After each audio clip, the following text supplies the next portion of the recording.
using Paramescupen type antidepressants. So उनका ये था कि आप वो यूज़ कर रहे हैं, लेकिन ये है कि अगर वो उसको नहीं ना करते, मैंने लाइक उनको सर्च आउट किया है और वो सारा जो उसकी है ड्रग्स जो हैं वो उसको इन द लॉन्ग टर्म उनको साइड इफेक्ट्स उसके बताए हुए थे उन्होंने। तो ये तो फिर और भी ज़्यादा बुरा नहीं, लाइक ये नहीं इसके छोड़ने की वजह से या इस तरह से, लेकिन वो यूज़ कंटिन्यूस यूज़ करने की वजह से। देखो वो तो मेडिसिन के साइड इफेक्ट्स होते हैं, बट अगर आप पेशेंट्स को पहले ही साइड इफेक्ट्स बता दोगे तो उसकी तो मेडिसिन से कंप्लायंस होगी ही नहीं ना। ये तो फिर आपका है कि आपने पेशेंट को कैसे कंप्लायंस पे लाना है, कि आप उसको बताओ कि मेडिसिन की वजह से आपको क्या क्या इफेक्ट हो रहा है। लेकिन अगर आप उसको साइड इफेक्ट्स बता दोगे और उसको बताओगे कि आपको ये मसले भी आएंगे, ठीक है, बहुत अगर आप यूजेस के जो उसके फ़ायदे हैं उससे ज़्यादा अगर आप नुकसान बता दोगे तो वो तो फिर कभी भी मेडिसिन से कंप्लायंस तो उसकी आएगी ही नहीं ना। तो वो तो अब डॉक्टर पे डिपेंड करता है कि वो जब मेडिसिन दे रहा है तो वो पेशेंट को कैसे साइको एजुकेट कर रहा है कि वो मेडिसिन की कंप्लायंस जो है वो प्रॉपर हो, वो मेडिसिन प्रॉपर ले, वो अपने थेरेपी के सेशंस प्रॉपर ले, वो तो अब डॉक्टर पे डिपेंड करता है ना। लेकिन अगर वो पहले से उसको साइड इफेक्ट्स बता देगा और फिर उसके बाद 2-3 फायदे बता के कहेगा कि आपने मेडिसिन ज़रूर लेनी है, तो वो तो पेशेंट तो कभी भी मेडिसिन नहीं लेगा ना। तो ये तो अब डॉक्टर पे डिपेंड करता है कि उन्होंने साइड इफेक्ट्स इतने ज़्यादा क्यों बता दिए कि उन्हें मेडिसिन ली नहीं। जी ठीक है, इट्स ओके, जज़ाकल्लाह मैम। Thank you.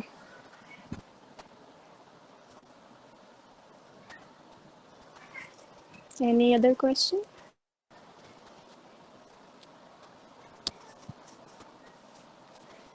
मैम अस्सलाम वालेकुम।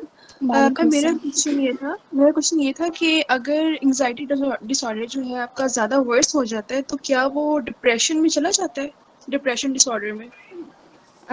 हम ऐसे नहीं कह सकते कि कौन सा डिसऑर्डर दूसरे में शिफ्ट कर रहा है, बट हम ये कह सकते हैं कि दो डिसऑर्डर साथ में को एग्जिस्ट कर सकते हैं, क्योंकि डिप्रेशन में भी आपके नेगेटिव थिंकिंग हुई हुई होती है, आपकी होपलेसनेस हुई हुई होती है और एग्जाइटी में भी हुई हुई होती है। तो दो डिसऑर्डर्स जो होते हैं वो एक साथ को एग्जिस्ट कर सकते हैं। यूजुअली जो हमारे पास पेशेंट आते हैं उनके साथ एग्जाइटी के साथ साथ डिप्रेशन भी कहीं ना कहीं एग्जिस्ट कर रहा होता है, और जो डिप्रेशन के पेशेंट्स आते हैं उनके साथ भी एग्जाइटी कहीं ना कहीं हो रही होती है। तो दो डिसऑर्डर्स कोमॉर्बिड हो सकते हैं, बट हम ये नहीं कह सकते कि एग्जाइटी की वजह से डिप्रेशन हुआ या डिप्रेशन की वजह से एग्जाइटी हुई। ठीक है, okay ma'am, thank you. You are welcome.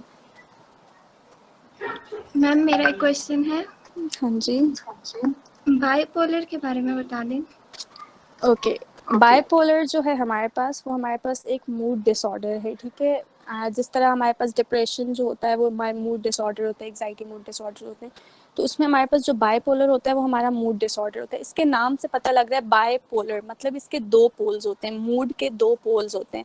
First में हमारा जो मूड होता है वो बहुत ज़्यादा एलिवेटेड, बहुत खुश भी हम उसको कह सकते हैं, बट वो बहुत हाइपर एक्टिव मूड की तरफ होता है। बहुत ज़्यादा उसमें अगर गुस्सा आ रहा है तो वो भी बहुत ज़्यादा आ रहा है, अगर उसमें खुशी हो रही है तो वो भी बहुत ज़्यादा खुशी हो रही है, इरिटेबल मूड होता है उसमें। ठीक है, उसको हम कहते हैं मैनिक फेस या मैनिक एपिसोड। ठीक है, तो उसमें मैनिक एपिसोड में ये होता है कि आपको लगता है कि आप में बहुत ज़्यादा एनर्जी आई हुई होती है और आपको लगता है आप बहुत कुछ कर सकते हो। आप में ग्रैंडियोसिटी जिसे हम कहते हैं, अपने आप को बहुत कुछ समझना, मैं जहाज़ उड़ा सकता हूँ, मैं जहाज़ बन सकता हूँ, मैं उड़ सकता हूँ। पेशेंट्स की ऐसी स्टेटमेंट्स होती हैं हमारे पास जो बाइपोलर के पेशेंट्स होते हैं, और उनमें जो उनका थॉट पैटर्न होता है ना वो बहुत कुछ अजीब सा होता है। मतलब अगर आप उनसे पूछोगे ना आपका क्या नाम है, तो वो स्टार्ट करेंगे मेरे अब्बू का नाम ये है, मेरी अम्मी का नाम ये है, मेरे भाई का नाम ये है, मेरे चचा का नाम ये है और मेरा नाम ये है। मतलब वो आपको डायरेक्ट आंसर नहीं करते, उनमें फ्लाइट ऑफ आइडियाज़ बहुत ज़्यादा होते हैं। ठीक है, और उनकी जो बहुत मूड होता है वो बहुत एलिवेटेड होता है, बहुत एक्सट्रीमली हैप्पी, एक्सट्रीमली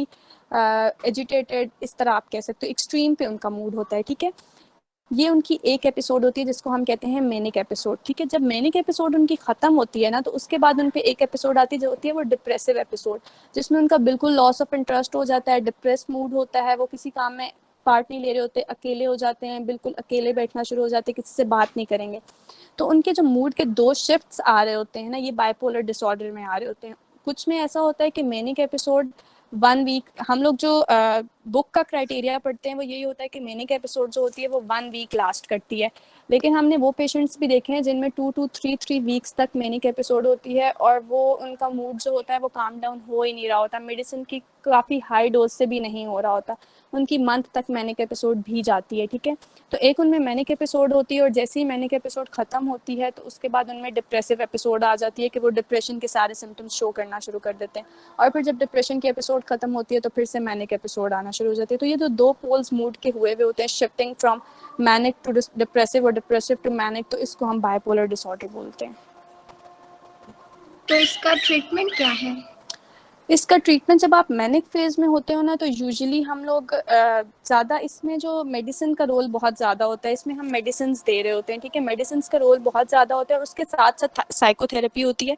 बट अगर पेशेंट मैनिक फेज में है और बहुत उसका एग्रेसिव मूड है तो हम अवॉइड करते हैं साइकोथेरेपी को और हम वेट करते हैं कि उसका जो मैनिक फेज है वो थोड़ा लो इंटेंसिटी पे आए तो हम उसकी साइकोथेरेपी स्टार्ट करें। और उसकी साइकोथेरेपी में हमारे पास होती है interpersonal and social rhythmic therapy. तो उसके डिफरेंट स्टेप्स होते हैं, उसमें हम लोग उनका बिहेवियर एक्टिवेशन चार्ट बनाते हैं, लाइक हम उनको टाइमिंग्स देते हैं कि आपने इस टाइम पे उठना है, फिर इस टाइम पे खाना खाना है, फिर इस तरह उनका बिहेवियर रूटीन पे लाना शुरू करते हैं, फिर उनके थॉट्स पे काम करते हैं। तो और फिर जब वो डिप्रेसिव एपिसोड में आते हैं तो फिर उन पर हम CBT अप्लाई करते हैं और डिफरेंट थेरेप्यूटिक टेक्निक्स अप्लाई करते हैं। लेकिन जब वो मैनिक फेज में होते हैं तो यूजुअली वहाँ पे मेडिसिन का ही रोल होता है।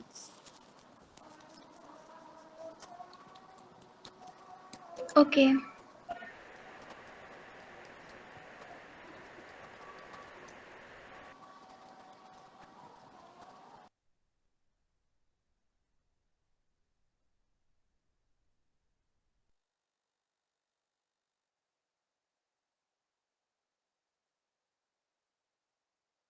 No sir.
Okay sir.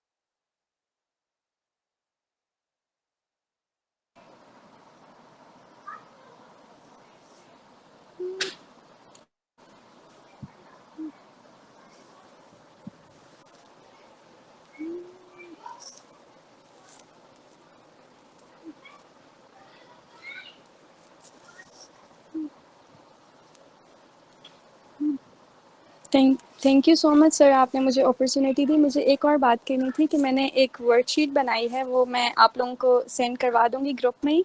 तो आप उसको अगर फिल करोगे तो आपको थोड़ा सा अपने सिम्टम्स और अपने जो भी आप सिम्टम्स को मैनेज करने के लिए जो टेक्निक्स यूज़ करते हैं उसके बारे में थोड़ी सी नॉलेज हो जाएगी। और जब आपको अपने बारे में थोड़ी सी नॉलेज और इंसाइट होती है तो आप अपनी एग्जाइटी को बेहतर तौर पर मैनेज कर सकते हो। तो वो मैं वर्कशीट इसरा को बोलूँगी या सर के थ्रू मैं आपको सेंड करवा दूँगी। Okay, sure sir. Thank you so much.